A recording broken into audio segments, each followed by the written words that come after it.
Well, go ahead and go for a punch on the gun if you would. Okay.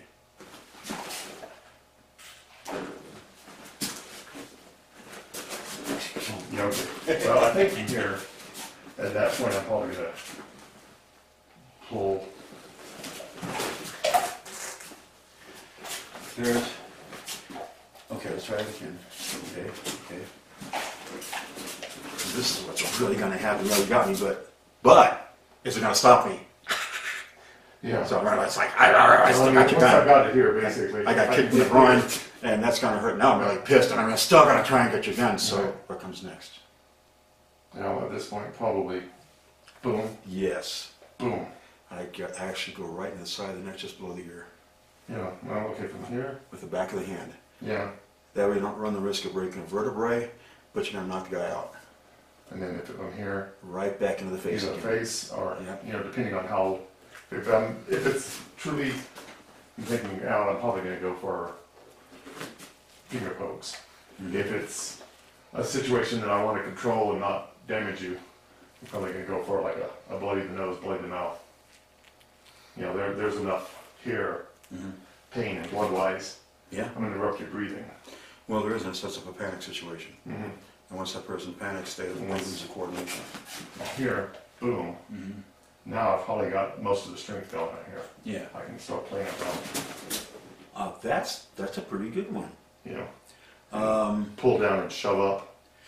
Remember If the you one give we me did? crap. Remember the one we did where we did the side wrist lock? Right here, and basically I'm coming in here, smacking here, and I'm turning here and doing this. Now, once we've got this, all I do is take it to the ground. You know, I just don't want to feel like I have the strength in my hands to do that. It hardly takes any strength at all. It's a two-finger job. Mm. So once you reach in, and at this point you can resist, it's okay. So basically what I'm doing is just this, Okay. and that's it. So this hand's not holding me. Oh, it is, but it's taking a minor role. From here, I'm using it to help, okay? Now I've got this, and all it's doing is solidifying my grip, Mm-hmm. okay? But this is the real, Yeah, you've got my wrist unlocked, and you can, by crunching down your hand, and also we've got the thumb. I remember playing with that one Yeah. before. So in terms of that, once they're here, and the slap to the face to me is absolutely important because that takes away his concentration. So we make that slap, and we're not turning sideways so much as, in fact, I wouldn't even let the feet move. I just take this here, and I'd actually step back and pull this guy out, because if I step close, I'm running the risk of being hit with the other hand. Okay. Just grab here and pin, okay? Now notice I'm actually on your forearm, and the reason is because I'm going to do this.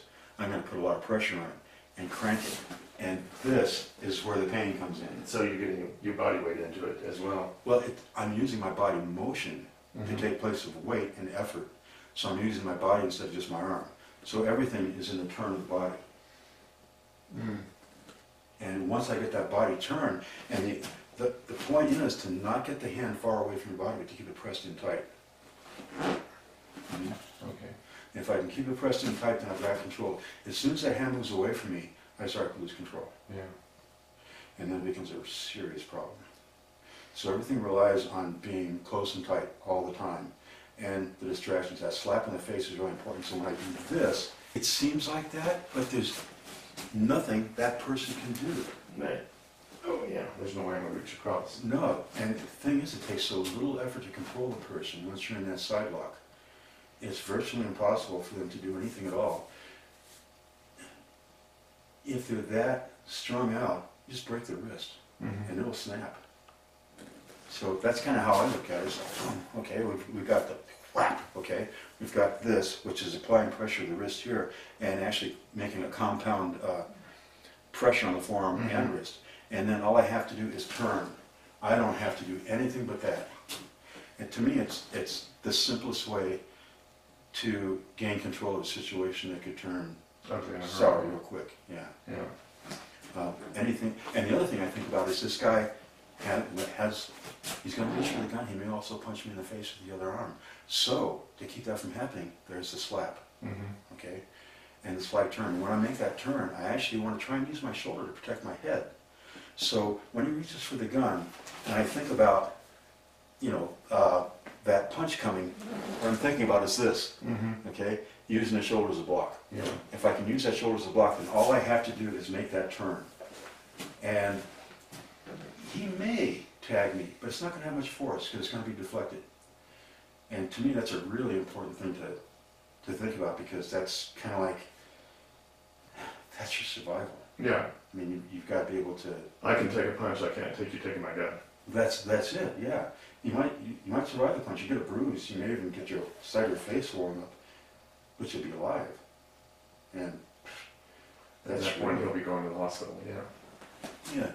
And I've been hit so hard that my eyes swelled shut. It cracked my cheekbone. I prefer that over getting shot any day. Sure. Yeah. Let's try that 3 or 4 times just so I can kind of get into my skin. Boom. Now, grab right there, good. Now, press down on my forearm as you turn with this hand. That's it. Now, step back and turn. And that's it. Right, There you okay, go. then I've got it. And from here, boom, You boom. can do anything you want Yeah. with this guy.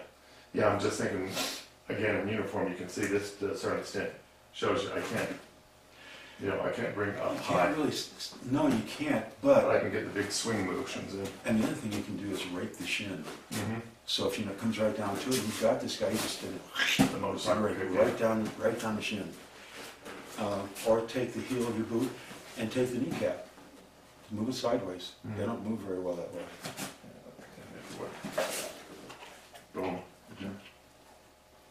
Go ahead and punch in. Yeah. Yeah, even if I go over the top, it's going to glance off you Right. because the angle is wrong. I don't have a solid angle. 90 degrees is my best angle. I'm looking at about 45 degrees. Mhm. So, and once you, now here's the other thing. While you've got the hand here pressed down on the gun, push there. Now see what happens to me? Mhm. I get lower, Right. which means it's even harder for me to hit you. Right. Okay, that's really important. And this is what's going to happen. Right. Now, one thing we want to be careful of is not to over-rotate, because once you do, this is what happens. Right. I can step up, and a good fighter is going to spot that right away. Mhm. So we have to keep that balance. So once we're here, and again, and here's where I make that turn. Now, if you try and spin the other way, Yeah, I'm not gonna get anything into it. no. And I if may I, hit you, but I won't get anything. and if I crank it hard, it's just going to drop you. So right now, I'm just kind of holding it there. Right. And that's kind of the neat part, because you get to read the person. Mm-hmm. With a little bit of experience, you get to know exactly how they're going to move. And every little move they make, you can counter with just a twitch. I always think that's just the coolest thing. Mhm. Yeah. Yeah. Yeah. It's impossible to fight Sure. once it's done right. But under pressure, that's the hard part. Because you have to realize that when you do this, you're going to be under a lot of pressure, and getting that grip right, man, that is critical. It's just over and over again practice. That's it. Yeah. You would. Now, not too far. Keep it sideways. That's it. Now, pancake your other hand next to it in the same grip. There you go. And crank it. That's it. Yeah, having those fingers give me a lot of, Yeah, separating the fingers looks good. and that wasn't unintentional, I was just trying to get my hand placed, and it's like, oh, okay. I don't think it makes any difference how many fingers you've got.